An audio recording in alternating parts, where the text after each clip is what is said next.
Okay, so you and I have talked about this before. I remember your words very clearly. You're like, I'm not getting paid for that, And Hmm. so that's been ringing in my ears. And you're not wrong that we don't usually get paid for asset management. But what if we designed a plan that compensated us fairly for asset management? What if we tested the market? What if there is demand for full stack asset management? And what if we could monetize that? What if we could sell that? What if we could give some guarantees that would be really compelling with that offer?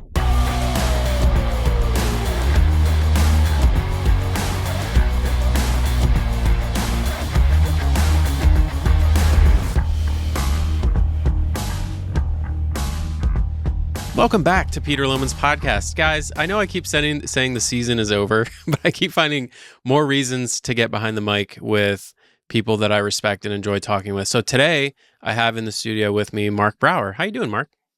I'm doing great. Awesome. So, Mark, you texted me this morning, like 7 a.m. my time or 8 a.m. I was on my way to work. An interesting idea about asset management. And I wanted to just jump on and record and talk through this idea with you a little bit because it's something that I've thought about on and off over the years. So, why don't we just start by having you explain the idea, and then we can kind of tear it apart and see if there's anything, any useful takeaways. Okay. Well, I trust that as I throw out what are often scattered ideas in my brain, you can bring order to them. Mm-hmm. So the question I keep asking myself is, what is the most value or the most good that a property management company can do? Because I believe if we pursue the most value that we can create, then we will be rewarded the most. And so over and over, that question leads me down the thought of asset management. And particularly if somebody framed it once, everybody's going to Maui. Sell the trip to Maui. We're all going to Maui. Okay, so what's the trip to Maui? The trip to Maui, if to use that analogy, is that we help people build generational wealth. We help good people, great people that we love working for, that we love sacrificing the best hours of our days and the best days of our lives doing something for, has to matter. We want to help those people build intergenerational wealth. Generational wealth. That's the highest aim I can think of. And so to really affect that outcome, the role expands from transactional property management to a proactive asset management for intentional investors. And that might mean that we have to help take landlords by the hand and help them become intentional investors. But then we have to craft an offering that really helps them over 20 years build a portfolio of 4 to 5 homes that double in value, get themselves paid off, and they've got some nice cash flow and a cornerstone to a solid retirement. Is that the highest aim we can point at? I think you're sort of presupposing with this line of thinking that real estate investing is the best way to do this, and that your specific city is the best place to buy additional properties. I'm so Which, glad you just mentioned coincidentally, that. you happen to have a management company there. Wow. Yeah. Oh, I'm so glad you mentioned that. I want to dive into that. Go ahead. But yeah, that's basically what I wanted to say is I think where I sometimes get caught up when I start to go down this line of thinking, because I just get to wondering like, well, if this is really also great, why aren't I buying more properties? Like, why am I spending so much time helping other people do it when I could just do it myself, which I have done? And at least for me, I think the truthful answer is that the deals aren't very good right now in Columbus, Ohio, and they haven't been for many, many years. And so, am I truly helping people build wealth by recommending they buy more rental properties in Columbus, Ohio that are overpriced and deferred maintenance, when instead they could be putting that money in an index fund? Or I don't know. There's something here that always kind of trips me up, and I get a little scared and I back away and go back to just being a property manager. I think there's a few things if we can unpack. Number one, I've asked myself the same question. Like, if this is such a great path, where's the integrity behind my behavior if I'm not doing it, And can I really approach my investors? Can I really approach the marketplace and say, hey, I'm helping you get to Maui. Trust me. I'll guide you by the hand. By the way, I only manage in Phoenix. So, you're stuck with these assets, even though they're not the best that you can gain access to. So I want to unpack that a little bit. I also have, when I question myself about, well, why aren't you doing more of this, Mark? Here's what I think my authentic answer to that is.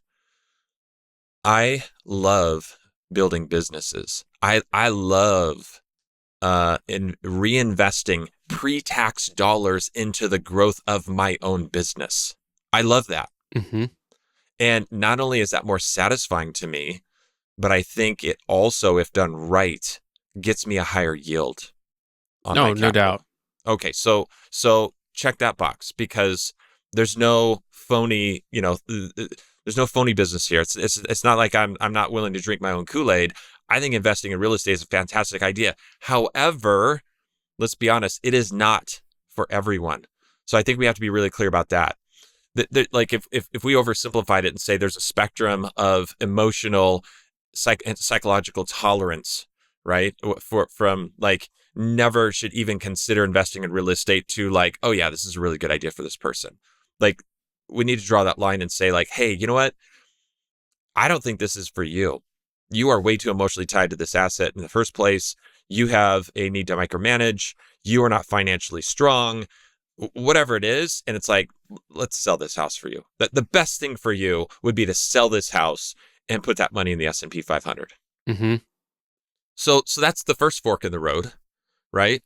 And if we think, okay, this person's worth taking a chance on, they're not the perfect ideal client, but I think with the content we've developed and the process we have in place, I think we could take them by the hand and lead them from reluctant landlord to intentional investor. They seem to want to do this, and we believe they have the makeup for it. Let's be intentional. Let's start moving forward on this journey. I think that's a decision point. So would you say then that like for most metro areas in the US, still today, like take a random person off the street with $100K, they would be better served by investing, assuming they had the right temperament, they would be better served by investing that money into a property that you now manage for them versus some other investment? I can't speak to that because I haven't studied enough of the metro areas in the United States, but I can speak to Phoenix. And I believe for the person with the right temperament, that's absolutely true. And this might seem a little out of place, but here's a thought. I'm going to connect with this. I believe for me, I am a terrible saver. So this isn't the primary component, but this is really, that surprises me a little bit. No, I'm not. I'm a terrible saver. Terrible. You're kidding. That doesn't correlate with what I know about you. I feel like no. Peter, I'm a foot on the gas guy. I'm like, there's brakes people and there's gas people. I'm a foot on the gas guy. I need people around me that pump the brakes, and my wife and I both spend. And like, I'm the brakes in the family, in the marriage, which is a scary thing. So like, we don't save. Do you have a financial advisor? I need your guy's phone number. You need to get with my guy. For other people like me, why not turn investing into an expense? And what I mean by that is I saddled myself with like 3 or 4 mortgages in my 20s because I just moved every couple of years and only put 5% down and kept the old house as a rental. And it was I was wildly wrong on my cash flow projections. I was negative cash flow on almost everything, right? and my initial assumption was like, oh sweet, my mortgage is $920 a month, including escrow in pounds, and I'm going to get $950 a month in rent. This is cash flow positive. Oh my gosh. Yeah. And I self-managed, and I did a poor job of it, and I had a string of evictions. It's amazing to me that I stuck with the asset class. But what was really, really helpful to me early on was that I had saddled myself with this debt, and I know that if I put myself in under a little bit of pressure, I almost always perform. And so for me, that was a useful thing for me to do because it forced savings. Okay, so Yeah. that's It's levered. It's levered forced savings, yes. And so that's a talking point all on its own. I think if done right and somebody has financial strength and they have a saving problem, that there's some inherent benefit totally independent from just the returns. But I think, even in Phoenix today, we could get much better returns a few years ago. But even today, you can get close to 18% levered returns. But if you're coming in with 20-30% down, you're going to be negative cash flow. And so, but if you have a broad enough perspective on the long-term picture, you're going to be negative cash flow for 5 to 10 years, but your balance sheet's growing and you're benefiting, and it's a great thing. It's like you're putting, okay, let's say you're put $400 a month to supplement your negative cash flow. Well, you were doing that. You were putting that in an IRA anyway, and you're going to get better returns here. So I can still make the argument that very few people seem to resonate with that the numbers still work today here. But to your earlier point, I think if we get really intentional about this, we have to give our investors access to the markets where they have really great returns, and that requires expanding your footprint as a property management company. Or it requires partnering. There's a couple groups that are facilitating this really in a really interesting way right now. Blanket and Lineage are both creating marketplaces of sort of approved and preferred property manager networks that let investors do exactly that. And so if you have a client who wants to add properties, but not in your market, you can introduce them through this network, and then you get a piece of that, and vice versa. Folks who are in the network who have investors that want to invest in your market will get funneled to you. So there's some really interesting things, I think, coming down the pike for our industry through a couple of these vendors, which really leads nicely into kind of the meat of what we wanted to talk about today, which is asset management, something Lineage and Blanket are both very focused on. So expand a little bit on what you texted me as like an additional revenue stream for property managers having to do with asset management. Okay, so you and I have talked about this before.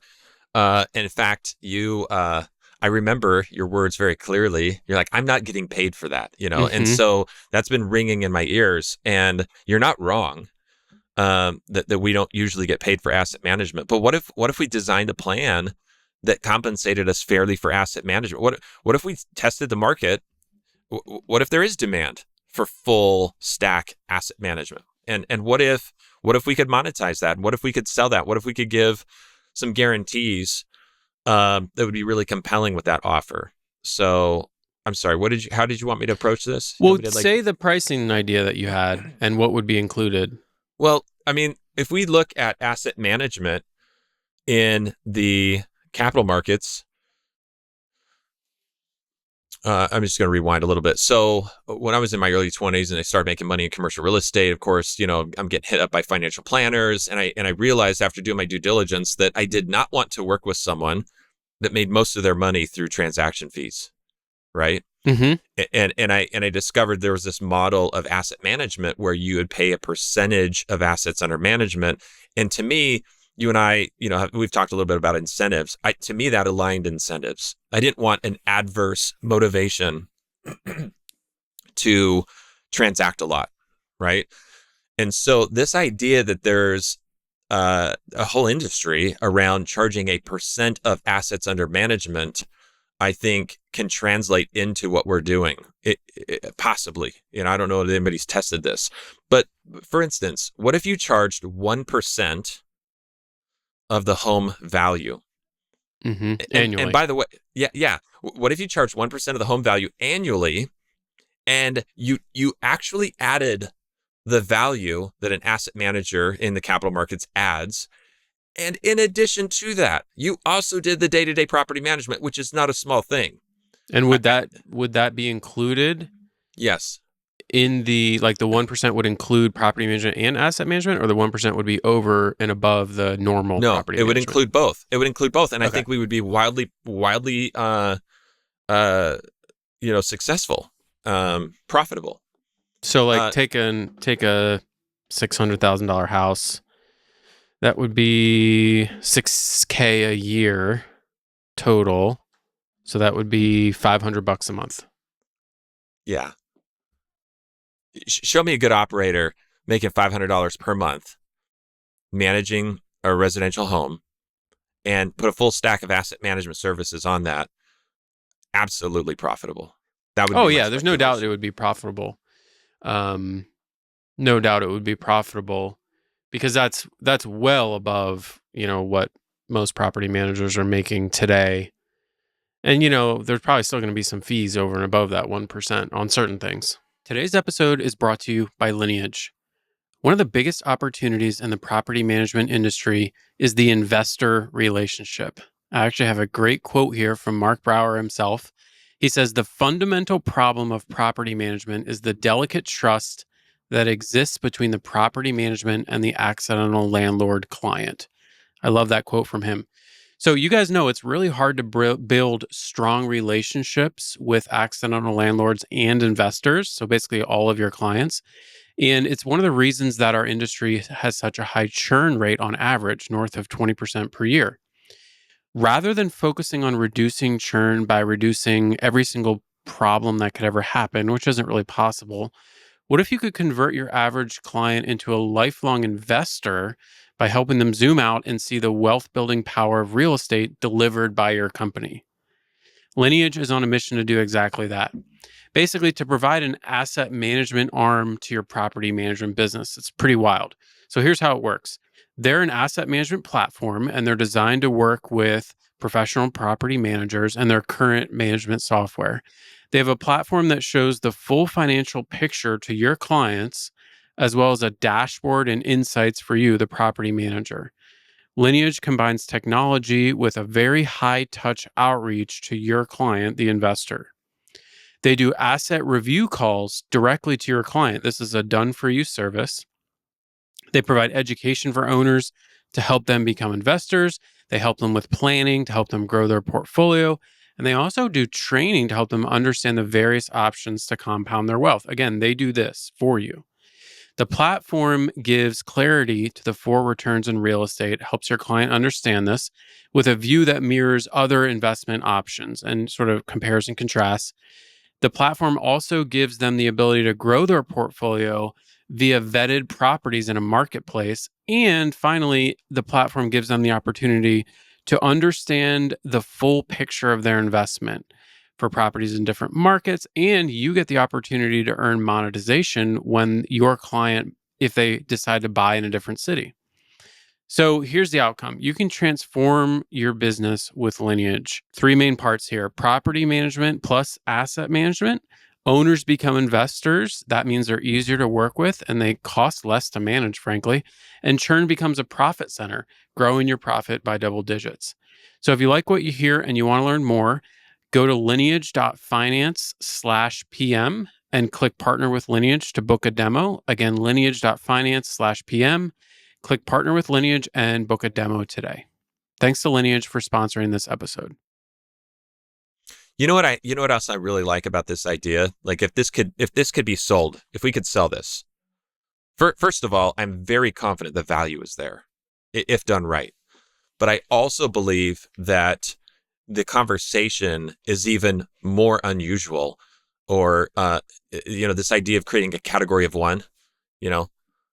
Are we going to play the game? Are we going to play the game where we do what everybody else does, and we're just more creative about extracting, more fees in sort of nefarious ways? Like, are we going to play that game, or are we going to play the game of completely changing the story, the dialogue, the mission, the trip to Maui? It's totally different.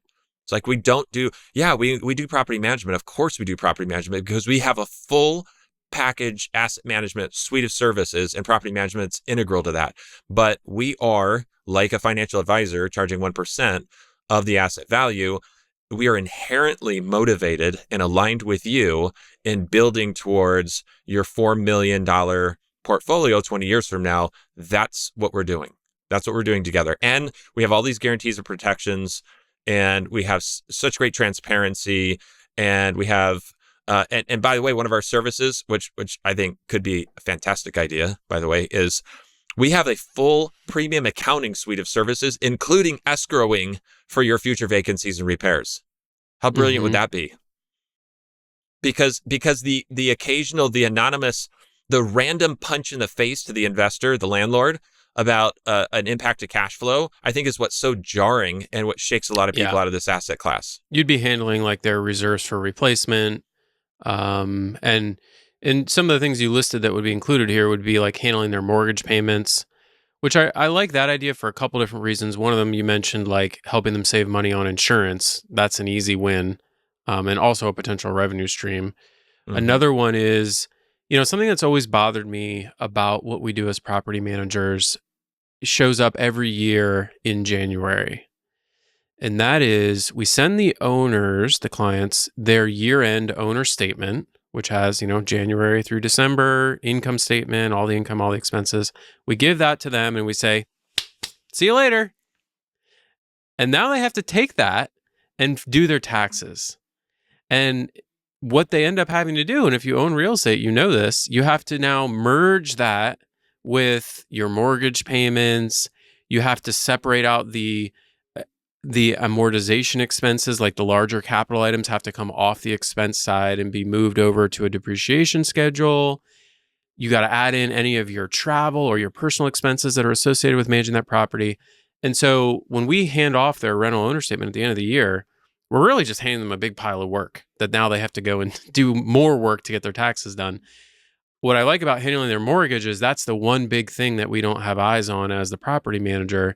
And if we did have eyes on that, and we did take control of all of the capital items and accounting for them properly, we'd be able to hand the owner at the end of the year a much more complete tax and accounting package that they could take right over to their CPA with no modifications or very little modifications and execute on their taxes. So that, I think, is a really cool kind of side benefit.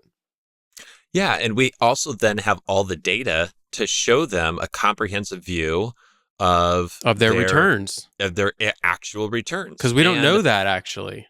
Yeah, exactly. Isn't that kind of mind-boggling that we're the property manager and we can't tell them the performance of their property, the financial performance? That to this day, that bothers me, and I'm really excited for Blanket and Lineage and some of these folks that are going to help us solve this, because that just seems criminal. It's like that'd be like at the end of surgery, you ask your doctor if it was successful, and he's like, I don't really know. I mean, I kind of did my best, but like, you're just going to have to wait and see. It's like, what? I'm paying you all this money. Like, you're a fiduciary. How do you not know the performance of the property? Can we do a quick sidebar? By the way, quick sidebar on that. I think Blaken and Lineage are doing some of the most important work in our space. Like, just absolutely very important, incredible work, because they're enabling this elevation of value creation and contribution within the property management.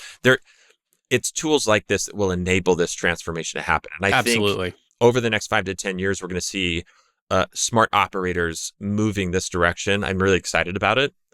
I also think that people are talking about these proactive quarterly outreaches to the owner. Which that's proactive asset management. Beautiful. That's a great routine.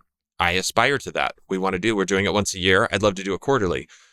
How cool would it be if you're using Blanket or Lineage? Full disclosure, I'm an advisor to Blanket. Full disclosure, I'm an advisor to Lineage. Okay. How cool would it be to have your property managers thinking like asset managers, looking at reports that show if, each individual investor's property, whether it's in the bottom third, middle third, or top third of performing assets. And across the whole portfolio? Across the entire portfolio. And how cool would it be to initiate an outreach to an owner saying, hey, by the way, you might not be aware of this, but this asset, 123 Sesame Street, is in our bottom third of performing assets. And I want you to know I'm aware of this, that I'm watching this, and that I want to see that trending up within the next 6 to 12 months. And if not, we should talk about repositioning that asset. How cool would that be? That's a really interesting idea. What metric would you use to gauge performance there? You're getting too technical for me, Peter. You Well, figure that the out. details matter. So, right, you can't just do like ROI because that factors in like No, you how can't. much they, put down originally and everything else. So, I mean, you could look at like what would be the appropriate metric here to segment performance into thirds or quartiles? I mean, maybe it would be like just straight up like ROI or Why would it not be ROI at the end of the day, yeah, right? maybe it would be ROI. And like what and like that would guide you toward advising your client on like a cash out refi to boost their ROI because it lowers the amount of invested capital. 100%. Yeah, there could be something really interesting there. And like that would also, I mean, we have owners that complain, right? And like how powerful would it be to go to them and say, "Hey, Mr. Owner, I understand you're upset, but let me tell you, you're in the top 20% That's of exactly it. performing properties. That's- Like you're doing awesome." That's exactly it. That is exactly it. And for the ones that are about to get upset, we should know Yeah. better, Peter. For the ones that are about to, there will be a high correlation for the people that will be upset over the next 12 months, and their properties, by and large, would be in that bottom quartile. I hypothesis, that I believe that would be the case. And so what we're doing is we're making a really strong proactive move where we're saying, hey, we see this. By the way, we see this as correlated usually with higher investor stress. We're going to keep an eye on this for you. And then 6 months later, when they get really pissed off about usually money, right? And what do? Their reaction is go criticize the property manager, micromanage the property manager. No, remember? Yeah. Yep. Oh, I'm so glad you're calling. Remember we talked about this 4 months ago? Yep. This asset's underperforming. But you guys screwed up on X. No, actually, hey, you know what? That might be possible, but we have gotten so good at self-policing and auditing our own behavior and compensating our landlords for our incompetence proactively before you even know about it, which is a different, topic, and something I aspire to. I think it would be incredible if we did that. So relax. We're going to make you whole if we did something wrong. I don't think we did, but let's let the dust settle, and we'll give you a complete, total, transparent timeline of everything. We have someone internal that can run those case studies.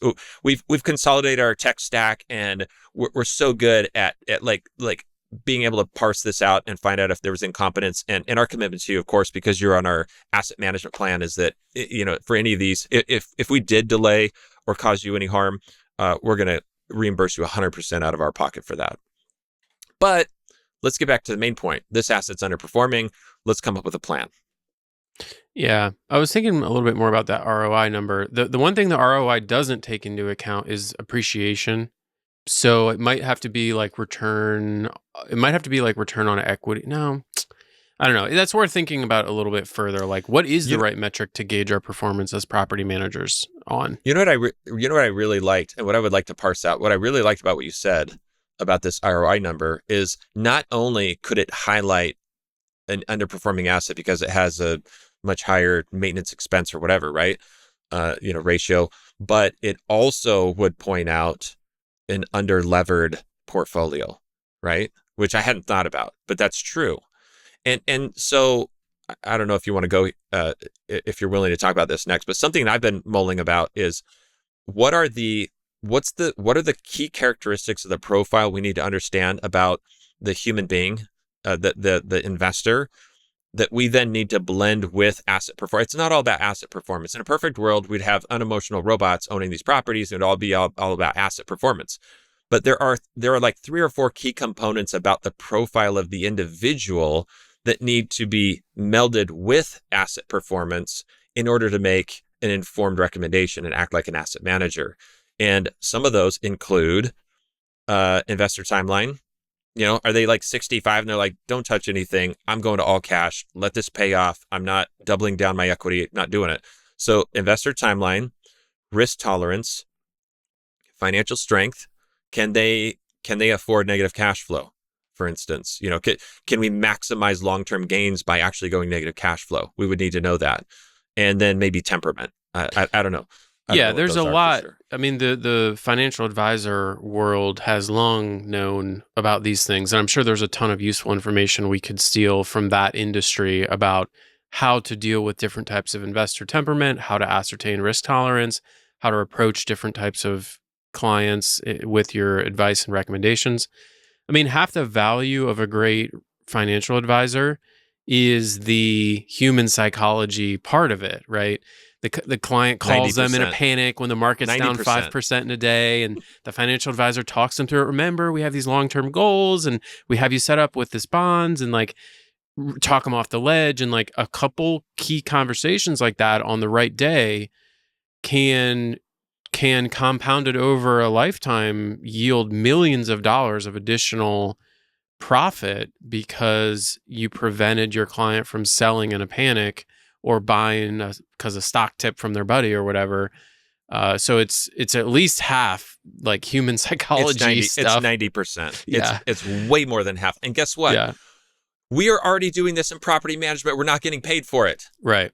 So 1% annually. What else? We talked about mortgage. We talked about maybe being more aggressive about self-policing and owning our mistakes and compensating owners for that without even being asked. What else are you picturing would be in this asset management package option? So I don't know for sure, but here's an idea. A guy I know years ago started an unlimited graphic design business, and I thought this guy's crazy. For $150 a month, you get unlimited graphic design. He's going to go out of business. But the genius, I think, behind the business model was the word unlimited, and so of course people would subscribe, and they would overuse it for a few months, and then they would underuse it forever, and they would never want to like cut it off completely because it works and it's there when they need it, right? So maybe to create enough value for people to pay the premium required to run this level of service, maybe there would be some kind of unlimited components to it. One thought I had, which you'll probably think is, go ahead. I feel like we already, like implicit in the property manager relationship is already like unlimited support, like Yes. unlimited phone calls, unlimited emails. Like, Yeah. why aren't we getting credit for that? I don't know. Yeah. Well, okay. So here's a twist on that. What if they had unlimited access to Mark Brower? What if they had unlimited access to Peter Lohman? And you know what? I think the perception of value could be very high there, and I don't think people use it as much as I would be afraid they might use it. What if there was unlimited? What if there was a home services component to this plan to create additional certainty? And this is, I think this is a hard piece that I'm not nowhere close to figuring out. But what if there was unlimited service calls when it's an tenant occupied property for $99 per service call, regardless of, so it's almost like part of this is actually a home warranty that actually works, and there was I don't remember the company name, but like 20 years ago, before I got into property management, there was a local big operator in Phoenix that actually started a home warranty company because they had a couple thousand units under property management, and they figured out how to do it, and they did it in a way where people were really happy with it. They were thrilled with it, in fact, and it just smoothed out the cost for everybody. So what if that could be part of it? What if part of it is this Platinum Plus protection? So we have a Platinum plan that covers certain amounts of eviction, damage, cost, loss of rent for certain conditions that present, just to kind of like lower the risk for landlords. And we go up to like 5,000. What if I put that up to 10,000? I almost never taps out at 5,000. So anyway, I think we could we negotiate the deals for insurance, the premium accounting services, asset protection, legal services. I mean, we should be helping our owners figure out how to put the legal entities in place that protect their equity, right? Maybe exclusive wholesale acquisition opportunities. And I don't want to make this, of course, when I'm in dreaming mode, I'd like want to go crazy and like layer in like all these tremendous things that might be impractical to fulfill on the back end. But this idea came to me because we have this guy helping us with our AI powered SMS outreach to skip trace lists of investors in town right now. He's a home flipper, and he's like, Mark, there's a whole layer of deals that we just throw by the wayside because they don't have quite enough margin to be a wholesale opportunity, but they're still like 20% under market. And an investor, a buy and hold investor, could scoop these up all day long, and there'd be like these really win-win relationships where, we could create this wheelhouse of opportunity. So, yeah, those are some other ideas. So I think when I think about when I think about like a product creation, and this is what we're discussing right now is creating a new product, an asset management product. I often want to be able to articulate the value with one or two key phrases that make the whole thing like incredibly attractive. And then there's like some other stuff that's layered in. But the way humans think about things, they don't like sum up all the value and then like compare that to the cost. They need like one thing that makes it worth doing the whole thing. And so, like, I'll give you an example. A crane, for us, that's hiring RTMs. For the cost of 1 year of a crane membership, all you have to do is hire 1 or 2 RTMs through our talent pool, and you've paid for your whole year of crane membership, and all the other benefits you get through crane are like gravy on top. And so for people who are hiring 2, 3, 4, 5 RTMs a year, they're like, where do I sign, right? This is free money basically for me. What's the equivalent of that for this? Like, what's the one thing when you go to an owner, you're like, hey, here's our property management packages. By the way, we have an asset management program. And here's the thing that just makes it incredibly enticing. And I feel stupid saying no to the offer. Yeah. Alex Hormozy, $100 million offers, right? I don't know that I have that. What do you think it is? I don't know. When I get to thinking about this topic, I mentioned my one thing that makes me shy away from it, which is like, well, why aren't I doing this, right? Why am I not buying more? We talked about properties? Yeah, we talked about that. The other one is the further down the road we go here with this topic of like asset management, the closer we get to like a REIT. And at the end of the day, I'm kind of like, Mr. Owner, why don't you just let me buy this property from you? And I'll give you like a predetermined stream of revenue, like based on the value of the property and its financial performance. And like, just let me run the whole thing and you'll get like 10% on, what you get what I'm saying?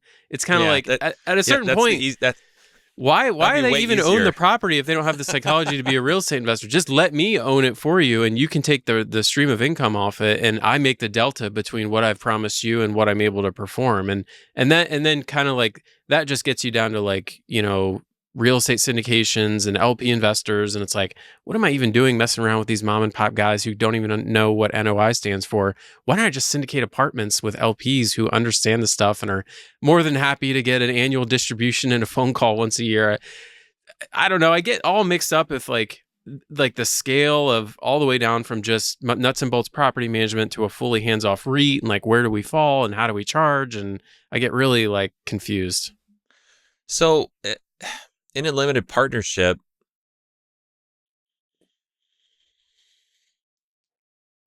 how do you access the? I'm out of my. It's above my pay grade, Peter. But I've thought the same things. But I'm just not educated enough in the REIT world and limited partner world. Like our individual investors can access leverage that's very attractive, 30-year leverage at fixed rates, right? Can we duplicate that in the REIT world? Like, what's a return that somebody that just contributes their property? Let's say I'm just going to contribute my property as my capital investment into this REIT. So you're going to market, and you're going to give me shares. Yep. And now I have how liquid is this? How much control do they have about selling their shares, and is there a market to sell those shares, and what kind of a discount? And are we levering this the right way? Like, do we have to get large enough where we can actually get insurance companies to give us like 5% money? Like, how does that work at scale? And how do you bridge to that versus, no, if we could really package this right, these investors, these small pot investors can get those 18% returns that are super uncommon for that level of sophistication to get 15% plus returns. Is that what we're doing? We're enabling that kind of return potential because once you go to a REIT, what's the pref, like 6 or 7, and then at the end of the day you're getting close to 10 or 12, hopefully. Why don't you just go put your money in the S&P 500 at that point? Oh, because it's a diversification strategy. Got it. These are all really valid questions. There's this interesting thing I ran across a couple of years ago called a 721 exchange. Have you ever heard of this? I think I have, where you contribute your property. Yeah. So it's kind of basically what we were just talking about, where if you run a 721 exchange company, real estate investors can contribute their real property to this company, and in exchange they get like a pro rata share in the returns of the overall group. So it's kind of like you build your own REIT in a way. Mm-hmm. And that's sort of what I feel like our clients would be better off doing. It's like just hand it over. You'll get a pro rata share of the pooled performance. We'll take a 1%, annual fee off the value of the whole portfolio. And then you don't have to worry about, toilet leaks and vacancies and insurance and everything, because we're just going to do all of that for you. And you get credit for the value of your home, and you get to share an appreciation of the overall portfolio. There's part of me that thinks that would actually be better for everybody, because one of the things I get to thinking a lot about, Mark, and this is very relevant for this discussion, is like, what percentage of your team's time is spent dealing with property owners?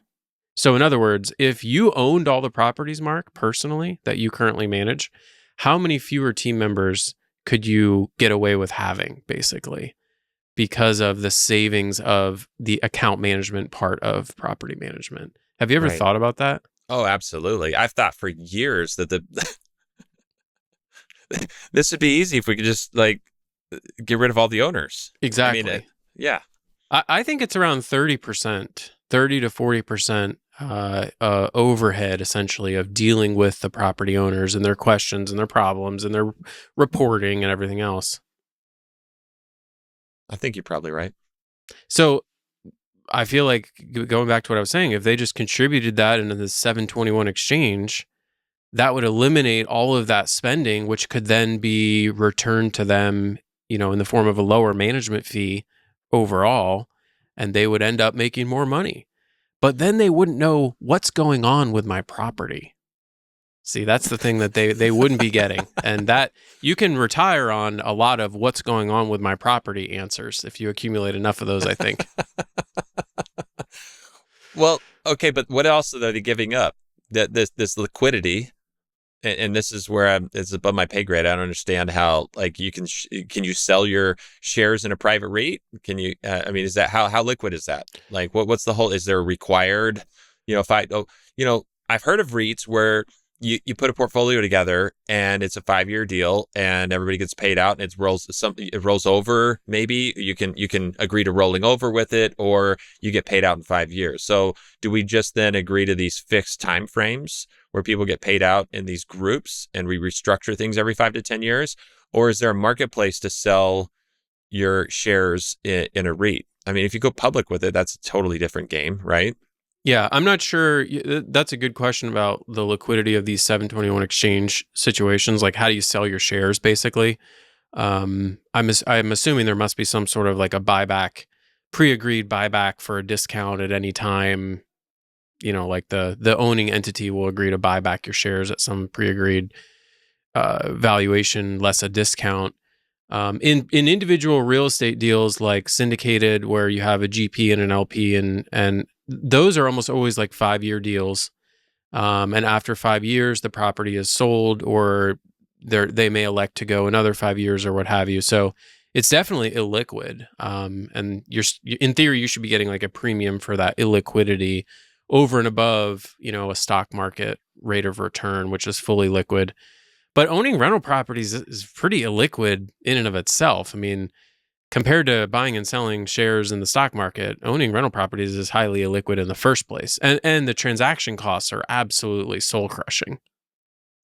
There's this study I heard about, some psychologist department at the university did, where they wrote a very simple program, and the program was you walked into a room and you could open doors and move through this labyrinth of rooms, and if every 20 seconds the door would close, any door that you opened would close after 20 seconds. But it didn't matter because you could just open it right back up. And it didn't impede your ability to move from room to room if the door closed. And what the psychologists were testing was that, how, like, the propensity for humans to want to keep all of their options open. And like, I think there's something about the small individual investor that, even though, yes, you made the argument, and yes, you're right, it is illiquid anyway, I think there's some psychological need to maintain control and optionality. Oh, absolutely. Yeah, and I've been speculating for the last year or two that our customer base as third-party managers, the type of person who owns rental properties is already self-selected to be the type of person who wants a higher than average level of control over their financial performance. Right? Because which is bad for us. Well, yeah, it's a data point. I don't know that it's bad. It does make it more challenging because it increased our costs. Yeah. We're trying to be, just hands off. We take care of everything and blah, blah, blah. And but we're kind of fighting against our customer there, because the customer's like, dude, I bought a rental property instead of the stock market. Don't you understand? I'm the type of person that wants control. If I was okay with just trusting the quote experts, I would have invested in the S&P 500. But I bought this property because I know this area and I know how to fix things. And so we're dealing with people who are above the norm in terms of wanting control, wanting updates, and wanting the ability to impact their financial outcome by doing something themselves. Fixing a doorknob, selecting a tenant, whatever the case may be. And I think this has been the source of a lot of my personal frustrations with owning a management company, because I don't really relate to those people, weirdly, even though I do own rental property myself. And so I naively entered this business thinking that real estate investors all just want passive income, passive income. And to me, passive is like, never call me. I'll see you in a few years. Take care of this thing for me. I'm like, this is great. We can give them exactly what they want. We can fulfill their dreams of passive income. Well, it turns out most of our clients don't want that. They want the opposite of that. And you see that in the PM Trends report and the surveys that we did there, looking at what real estate owners and investors want from their property managers, and they want control. That came through so loud and clear in those responses. You know what? So I want to speculate. I just want to speculate on that for a moment. I think my gut tells me that over time, the need for control diminishes for most people. As trust goes up, I think so. Yes. And so I also speculate, and I would love to see data on this. I also speculate that most landlords don't make it past 7 years, maybe not even past 5 years. I would love to see the data on that, because I think it could be really compelling. It could be really compelling data to show, hey, by the way, you've just engaged in a journey with us to hopefully build a $4 million portfolio. Your biggest enemy is you. Your emotional instability is your biggest enemy. We acknowledge and recognize that. We're going to help you if you'll let us. And there's an 80% chance you're not going to make it past 5 years. So, given you're the problem and you're not going to make it past 5 years, let's agree that this is the nature of our relationship, and we're going to try to help you and earn enough trust over time that you will be hands off, because that's the highest correlation with success in the long run. Something like that. I would love to have that kind of in your face, like, deliberate discussion with somebody. And then I would love to get so good operationally.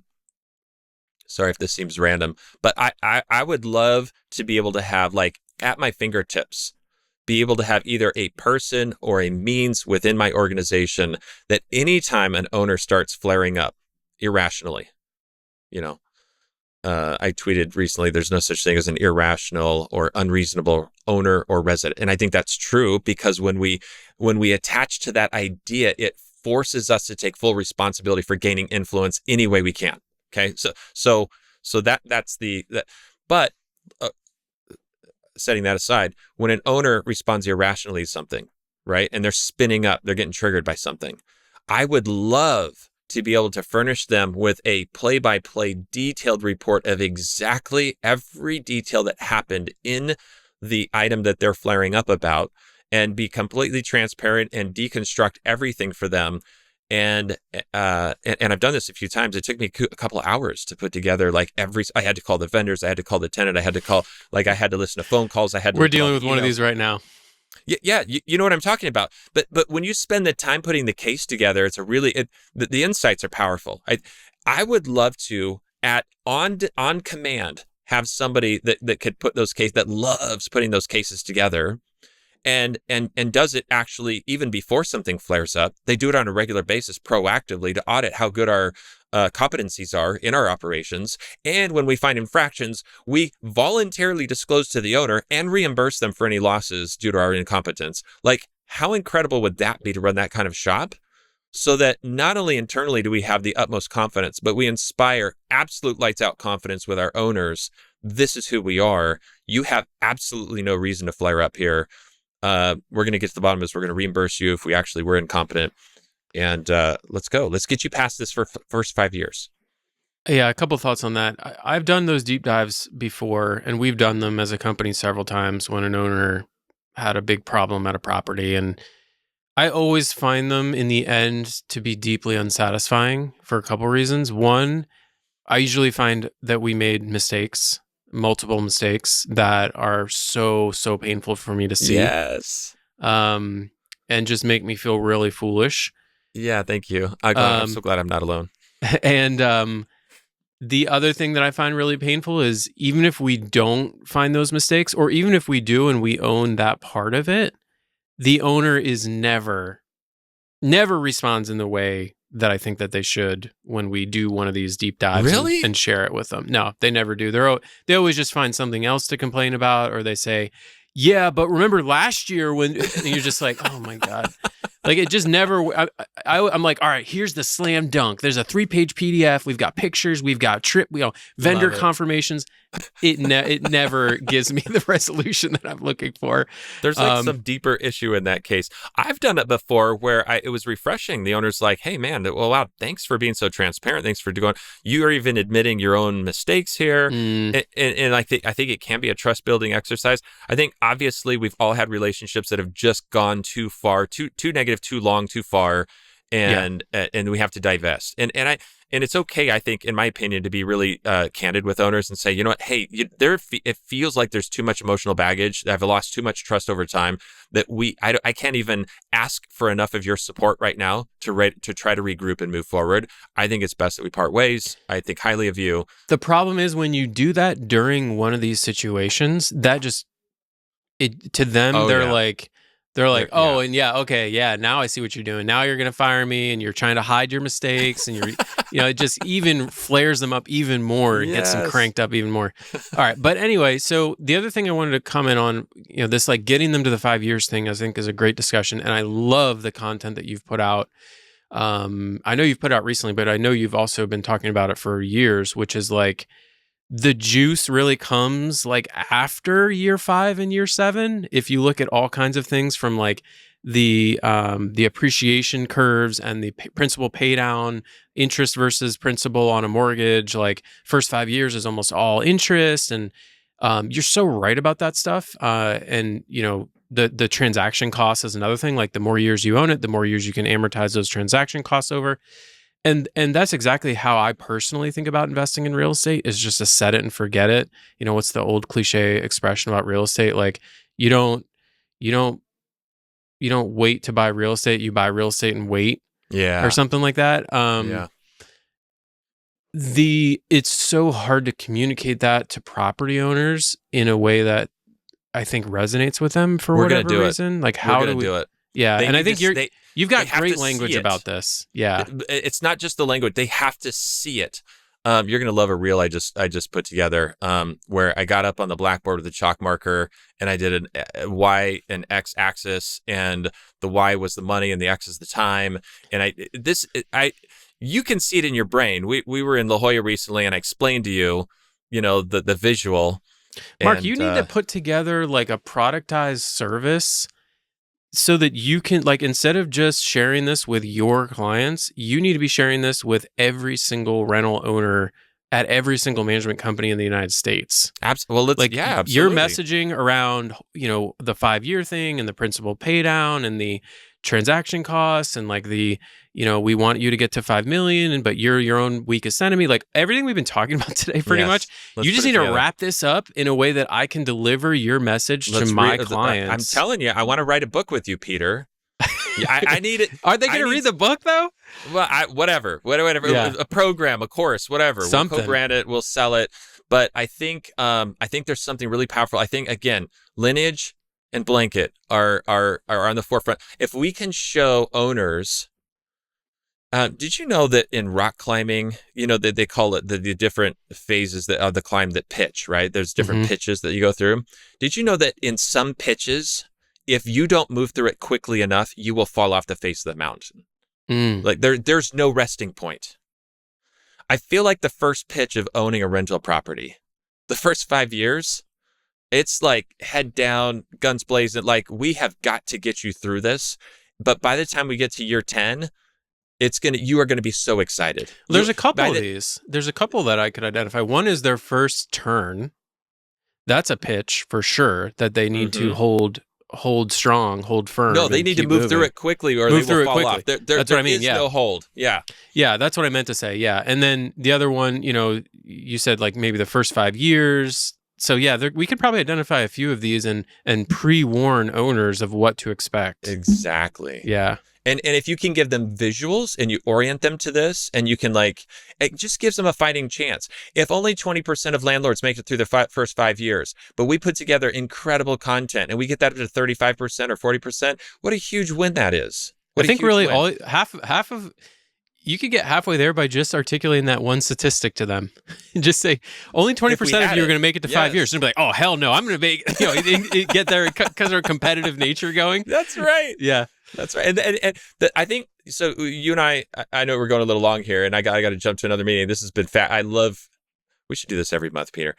But one thing that you said to me was, last time we talked, is I can't go through 93 things in the onboarding process. I'm still really hung up on that, by the way. I know.